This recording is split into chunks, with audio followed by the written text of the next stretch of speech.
Hello दोस्तों, नमस्कार। स्वागत है आप सभी लोगों का हमारे YouTube channel mission government exam पर। और आज से हमारी एक सामान्य विज्ञान की जो सीरीज है बहुत ही ज़्यादा इम्पोर्टेंट है। जितने भी आपके सरकारी एग्जाम्स हैं, आप किसी भी एग्ज़ाम की तैयारी करो, हर एग्ज़ाम में सामान्य विज्ञान से, जनरल साइंस से बहुत सारे क्वेश्चंस पूछे जाते हैं।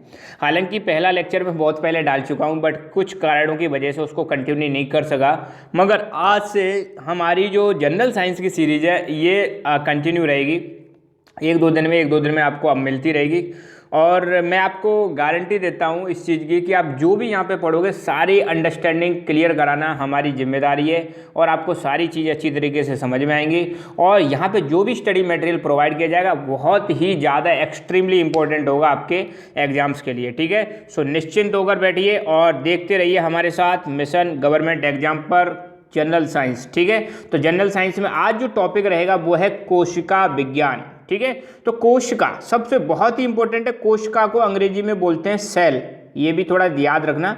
कोशिका को अंग्रेजी में सेल बोलते हैं। और आपको पता होगा हमारे मानव शरीर में या फिर जितने भी प्लांट्स या एनिमल्स हैं, जितने भी पादप या जीव हैं, उन सब की सबसे छोटी जो इकाई होती है, मूलभूत इकाई, उस मूलभूत इकाई को बोलते हैं कोशिका। तो कई बार क्वेश्चन आया था गवर्नमेंट एग्जाम में कि हमारे शरीर की मूलभूत इकाई कौन सी है, तो बताना है हमारे शरीर की जो मूलभूत इकाई है वो है कोशिका।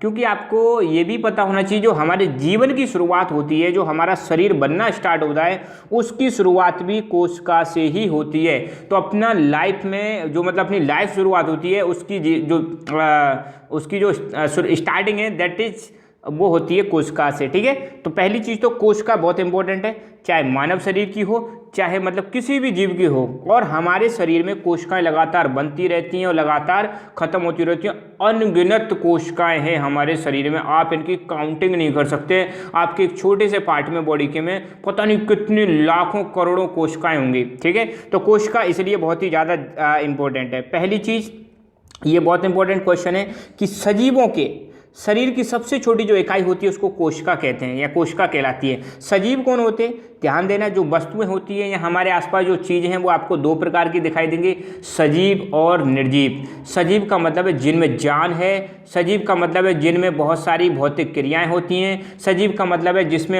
आपको देखने को मिले डाइजेशन हो रहा है, श्वसन हो रहा है, श्वसन पाचन, ये सारी चीज़ें होती रहती हैं, जिसमें विकास हो रहा है। ठीक है, जैसे पेड़ है, पेड़ आपने देखा होगा पहले छोटा रहता है, फिर और बड़ा और बड़ा और बड़ा, विकास हो रहा है भाई। दूसरा, इंसान की भी देखें, सबसे पहले छोटा सा बच्चा होता है, फिर धीरे धीरे समय के साथ साथ वो बड़ा होता चला जाता है, विकास हो रहा है, बहुत सारी एक्टिविटीज होती हैं। तो सजीव, आई होप आप समझ गए सजीव का मतलब क्या है। ठीक है, निर्जीव क्या होते हैं? जिसमें ऐसी कोई भी चीज़ नहीं होती, कोई विकास नहीं होता, जैसे हैं वैसे ही रहते हैं, उनको क्या बोलते हैं? निर्जीव। तो जो सजीव हैं उनकी सबसे मूलभूत जो इकाई है, सबसे छोटी जो इकाई है वो है कोशिका। और ध्यान देना, अगर मैं हमारी शरीर की बात करूँ तो हमारे जो शरीर की जो शुरुआत है ना, जो नींव की ईंट है, जैसे मकान में जो ईंट होती हैं, ऐसे ही शरीर की जो ईंट है वो क्या होती है? कोशिका होती है। और इन्हीं ईंटों से मिलकर बना हुआ है हमारा शरीर। ठीक है, और सजीवों को शरीर की संरचनात्मक एवं क्रियात्मक इकाई को कोशिका कहते हैं या कोशिका कहलाती है। संरचनात्मक मतलब जो शरीर का स्ट्रक्चर बना हुआ है, ढांचा जो बना हुआ है, वो किसका बना हुआ है? कोशिका का बना हुआ है। क्रियात्मक, जितनी सारी रिएक्शंस होती हैं बॉडी के अंदर, जितनी सारी प्रतिक्रिया केमिकल रिएक्शंस होती है, वो सब किसके अंदर होती हैं? कोशिका के अंदर होती हैं। तो कोशिका हमारे शरीर की मूलभूत इकाई है, संरचनात्मक इकाई है, क्रियात्मक इकाई है और सबसे छोटी इकाई है। ये चीज़ आपको ध्यान रखनी है किसके बारे में? कोशिका के बारे में। अच्छा, अब कोशिका की खोज सबसे पहले किसने की? तो कोशिका की सबसे पहले जो खोज की थी वो एक साइंटिस्ट थे जिनका नाम था रॉबर्ट कुक। ध्यान देना, रॉबर्ट कुक भाई साहब ने 1665 ईस्वी में कोशिका की खोज की। मगर जो कोशिका खोजी गई थी वो थी मृत कोशिका। मृत कोशिका मतलब जिसमें कोई भी एक्टिविटी चालू नहीं थी। नॉर्मली सेल जो कोशिका होती है, ध्यान देना, कई बार अगर मैं सेल बोल दूं तो कंफ्यूज मत होना। तो सेल का मतलब भी क्या है? कोशिका, ना कि वो बैटरी वाला सेल है। तो जो हमारी बॉडी की जो सेल होती हैं वो दो प्रकार की होती है, एक तो डेड सेल्स होती हैं और एक होती हैं लाइव सेल्स, मरी हुई, और एक जिंदी, ऐसे समझ लो। तो जो रॉबर्ट हुक भाई साहब थे, इन्होंने जो कोशिका की खोज की थी वो थी मृत कोशिका।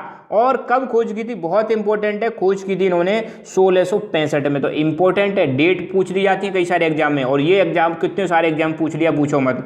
मृत कोशिका की खोज करने वाले साइंटिस्ट कौन थे, रॉबर्ट हुक। अच्छा, इन्होंने जो कोशिका की खोज की थी इसके बारे में एक किताब है इनकी, अपनी खुद की किताब थी जिसका नाम था माइक्रोग्राफिया। तो माइक्रोग्राफिया नाम की पुस्तक में इस चीज का वर्णन कर रखा है जो इन्होंने अपनी मृत कोशिका की, जो मतलब मृत कोशिका की खोज की थी। पहली बात, अब यहाँ पे 2-3 क्वेश्चन निकल के आ रहे हैं। नंबर 1, सबसे पहले कोशिका की खोज किसने की, रॉबर्ट हुक ने। कोशिका कैसी थी, मृत कोशिका थी। कब खोज की थी, 1665 में। और इसके बारे में कहाँ पर इसका वर्णन मिलता है, माइक्रोग्राफिया नाम की बुक में। या फिर ऐसा पूछा जा सकता है, माइक्रोग्राफिया बुक को लिखने वाले कौन थे, रॉबर्ट हुक। ये साइंटिस्ट है जिन्होंने कौन सी बुक लिखी थी, माइक्रोग्राफिया बुक लिखी थी। अच्छा, एक और बहुत ही ज़्यादा इंपॉर्टेंट क्वेश्चन पूछ लिया जाता है, कई बार मैच करवा लेते हैं इसको, साइटोलॉजी।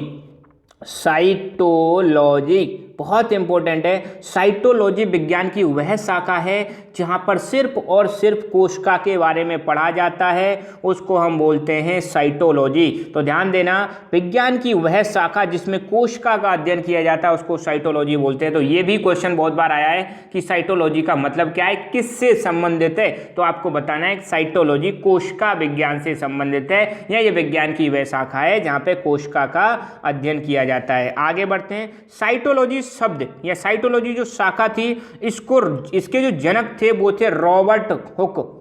मतलब ध्यान देना, साइटोलॉजी शाखा के जो जनक हैं वो है रॉबर्ट हुक। रॉबर्ट हुक को साइटोलॉजी का जनक बोलते हैं। रॉबर्ट हुक को क्यों बोलते हैं, क्योंकि इन्होंने सबसे पहले कोशिका की क्या की थी, खोज की थी। अच्छा, अभी तो हमने देखा था कि मृत कोशिका की सबसे पहले खोज की थी रॉबर्ट हुक भाई साहब ने। तो ये है रॉबर्ट हुक जिन्होंने माइक्रोग्राफिया लिखी थी। अब हम कहेंगे कि जो जीवित कोशिका की खोज किसने की, तो जीवित कोशिका की खोज 9 साल बाद 1674 में, ध्यान दो, जीवित कोशिका की खोज 9 साल बाद 1674 में एंटोनी वॉन ल्यूवेनहॉक, दोबारा मैं बोल रहा हूं, एंटोनी वॉन ल्यूवेनहॉक, ये भाई साहब है एंटोनी वॉन ल्यूवेनहॉक, इनके द्वारा जीवाणु की कोशिका की, मतलब जीवाणु की जीवित कोशिका की खोज की गई। अतः ये जो जीवाणु था, ध्यान दो, अतः ये जो जीवाणु था, जिस जीवाणु में इन्होंने जीवित कोशिका की खोज की थी, ठीक है, उसको बोला गया था ल्यूवेनहॉक। क्या नाम दिया गया था, ल्यूवेनहॉक। अतः जो जीवाणु या बैक्टीरिया, जीवाणु को बैक्टीरिया बोलते हैं, कि खोजकर्ता भी ल्यूवेनहॉक को कहा जाता है। ध्यान देना, यहाँ पे 2 क्वेश्चन है। नंबर 1, जीवित कोशिका की खोज करने वाले साइंटिस्ट कौन थे, एंटोनी वॉन ल्यूवेनहॉक। कब खोज की थी, 1674। अच्छा, और पहले जीवाणु कौन, पहला जो जीवाणु के खोजकर्ता थे वो भी कौन थे, वो भी ल्यूवेनहॉक ही थे। ठीक है, तो क्योंकि भाई जब इन्होंने कोशिका खोज ली तो जीवाणु भी खोज लिया। अच्छा, बहुत इंपॉर्टेंट क्वेश्चन, जीवाणु शब्द, अभी ध्यान दो, जीवाणु जो मैंने बोला था जिसको बैक्टीरिया बोलते हैं अंग्रेजी में, जीवाणु शब्द 1829 में एरन वर्क के द्वारा दिया गया। ध्यान देना, कई बार इतना तो नहीं पूछेगा कब दिया गया, मगर किसने दिया जीवाणु शब्द, ये बहुत इंपॉर्टेंट है। तो जीवाणु शब्द को 1829 में एरन वर्क के द्वारा दिया गया था। एरन वर्क कौन थे, साइंटिस्ट थे। अच्छा, बहुत इंपॉर्टेंट, इस दुनिया का सबसे बड़ी कोशिका कौन सी है, तो इस दुनिया में सबसे बड़ी कोशिका है शुतुरमुर्ग का अंडा। यहाँ पे आप देख सकते हो, ये है शुतुरमुर्ग, और शुतुरमुर्ग का ये है अंडा। भाई देखो कितना विशाल अंडा है। ठीक है, तो दुनिया की सबसे बड़ी जो कोशिका है वो है शुतुरमुर्ग का अंडा। और शुतुरमुर्ग एक ऐसा उड़ान विहीन पक्षी है जो पक्षियों में सबसे तेज गति से दौड़ने की क्षमता रखता है। ध्यान देना, यहाँ पे एक शब्द लिखा हुआ है उड़ान विहीन, मतलब ऐसा पक्षी जो उड़ान नहीं भर सकता। पक्षी है मगर उड़ान नहीं भर सकता, शरीर में वजन बहुत ज़्यादा होता है। आप देखो इसका अंडा ही कितना बड़ा है, ठीक है, मगर तेज बहुत दौड़ता है, दौड़ने की कैपेसिटी जबरदस्त है इसकी। ठीक है, तो ध्यान देना, शुतुरमुर्ग एक ऐसा पक्षी है जो पक्षियों में सबसे तेज दौड़ता है, और इसका जो अंडा होता है वो होता है दुनिया की सबसे बड़ी कोशिका। Very good. शुतुरमुर्ग का वैज्ञानिक नाम होता है स्ट्रूथियो कैमेलस। कई बार पूछ लिया जाता है साइंटिफिक नेम, वैज्ञानिक नाम को अंग्रेजी में बोलते हैं साइंटिफिक नेम। तो शुतुरमुर्ग का साइंटिफिक नेम जो है वो है स्ट्रूथियो कैमेलस। बहुत इंपॉर्टेंट है, यहाँ पे देख सकते हो शुतुरमुर्ग का बच्चा है, यहाँ पे ये शुतुरमुर्ग है, ये शुतुरमुर्ग का बच्चा, और ये देखो कितना बड़ा इसका अंडा है, और इसका साइंटिफिक नेम है स्ट्रूथियो कैमेलस। Very good. अच्छा, अभी और हम बहुत प्यारे प्यारे शब्द देखेंगे। दुनिया की सबसे छोटी कोशिका माइक्रोप्लाज्मा गैलीसेप्टम की कोशिका होती है। ध्यान देना, दुनिया की जो सबसे छोटी कोशिका है वो है माइक्रोप्लाज्मा गैलीसेप्टम। माइक्रोप्लाज्मा गैलीसेप्टम की कोशिका सबसे छोटी होती है, ठीक है, ये चीज़ ध्यान रखना। और मानव शरीर की सबसे लंबी, देखो शब्दों में खेल होता है पूरा, सरकारी एग्जाम में वर्ड्स में खेलते हैं जो एग्जामिनर होते हैं, तो यहाँ पर कह रहे मानव शरीर की सबसे लंबी, मतलब लंबाई में जो कोशिका होती है वो होती है तंत्रिका कोशिका, जिसको हम बोलते हैं न्यूरॉन। तो ये वाला जो स्ट्रक्चर दिखाई दे रहा है ये है न्यूरॉन का स्ट्रक्चर है, ठीक है। तो ये न्यूरॉन जो है, ये न्यूरॉन ये भी कोशिका है। और ध्यान देना, जो हमारा नर्वस सिस्टम होता है जिसमें हमारा ब्रेन, स्पाइनल कॉर्ड, ये सारी चीज़ जो होती हैं, ये सारी की सारी पूरी की बॉडी जो है हमारी, जो पूरी की पूरी बॉडी में मैसेज जो कन्वे करने का काम करते हैं, जो सूचना का आदान प्रदान जो किया जाता है वो किया जाता है न्यूरॉन के द्वारा। ये न्यूरॉन ही होते हैं हमारी बॉडी के अलग अलग बॉडी के पार्ट्स को हमारे ब्रेन से कनेक्ट करके रखते हैं। तो ये न्यूरॉन आपस में एक दूसरे से कनेक्टेड होते हैं और ये जो न्यूरॉन होते हैं ये हमारी बॉडी की सबसे लंबी कोशिका है, ध्यान देना। अच्छा, मानव शरीर की सबसे बड़ी कोशिका होती है अंडाणु। तो ध्यान देना, अंडाणु और शुक्राणु आपने पढ़े होंगे, रिप्रोडक्टिव सिस्टम अगर आपने पढ़ा हो, कोई बात नहीं, नहीं पढ़ा तो ध्यान देना। जो महिलाएं होती हैं, महिलाओं में जो उनका अंडाणु होता है, अंडाणु, ध्यान देना, अंडाणु और शुक्राणु मिलकर ही बनाते हैं जाइगोट। और जब ये दोनों मिलते हैं तभी जीवन की एक नई शुरुआत होती है, उसी के बाद जीवन की मतलब बिगिनिंग होगी, नहीं तो नहीं हो पाएगी। ये दोनों मिलते हैं तभी जाके मतलब एक प्रोडक्ट बनता है जिसको हम बोलते हैं जाइगोट। और जाइगोट में फिर फर्दर डेवलपमेंट होता है और उसी से फिर बच्चे का निर्माण होता है, चाहे वो लड़का हो या लड़की हो, ये चीज़ ध्यान रखना। तो मानव शरीर में जो सबसे बड़ी कोशिका है वो अंडाणु है। अंडाणु ध्यान देना ऐसा दिखता है, अंडाणु महिलाओं में पाया जाता है। और मानव शरीर की जो सबसे छोटी कोशिका है वो शुक्राणु होती है, ये नरों में पाई जाती है, मतलब पुरुषों में पाई जाती है, चीज़ ध्यान रखना। कोश का सिद्धांत, अब देखो कोश का सिद्धांत दिया गया था जिसको हम बोलते हैं सेल थ्योरी। तो कोश का सिद्धांत का प्रतिपादन सन 1838-39 में स्लाइडेन व स्वान के द्वारा दिया गया था। ध्यान देना, अगर कोई पूछ ले कि कोश का सिद्धांत किसने दिया, तो स्लाइडेन और स्वान भाई साहब ने कोश का सिद्धांत दिया था, 1838-39 में दिया था। और इस सिद्धांत के अनुसार, कोश का सिद्धांत क्या कहता है, इस सिद्धांत के अनुसार दुनिया के हर जीव का निर्माण कोशिकाओं से हुआ है।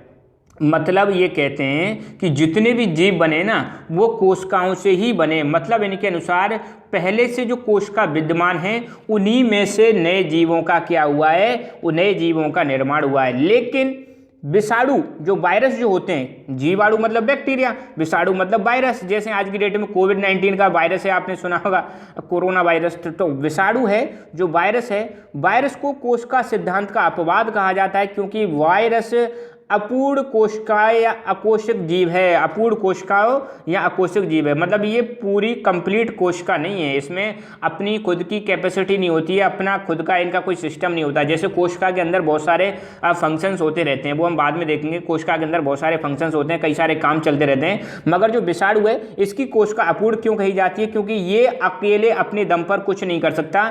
इसके लिए अगर ये किसी के शरीर में जाएगा तब जाके ये एक्टिवेट होती है, नहीं तो एक्टिवेट नहीं रहती। तो ध्यान देना, ये कोशिका सिद्धांत का जो अपवाद है वो कौन है, वो विषाणु है, वायरस है। कोशिका सिद्धांत की खोज किसने की या कोशिका सिद्धांत को किसने दिया, स्लाइडेन व स्वान ने दिया 1838-39 में। ठीक है, तो आज के लेक्चर में बस इतना ही आज हम डिस्कस करेंगे और साइंस की ये सीरीज हम कंटिन्यू रखेंगे। और आपको कमेंट करके बताना है कि ये जो लेक्चर है आपको कैसा लगा और आपको क्या क्या मॉडिफिकेशन चाहिए, हम डेफिनेटली वो करेंगे। So thank you so much, धन्यवाद।